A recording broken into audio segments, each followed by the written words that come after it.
Succede quando non si hanno argomenti per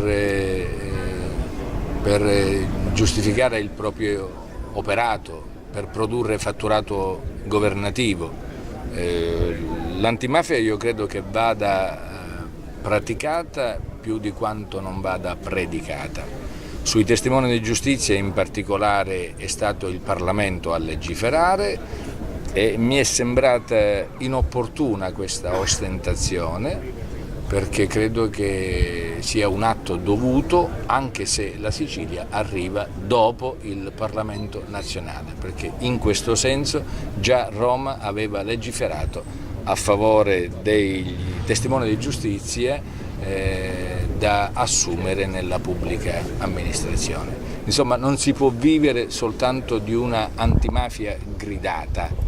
Ecco, io credo che assieme alla denuncia Crocetta avrebbe dovuto offrire un'idea di regione, un'idea di governo. Assieme alla politica dei tagli serviva una politica di sviluppo, una politica di investimenti capace di poter accrescere i consumi.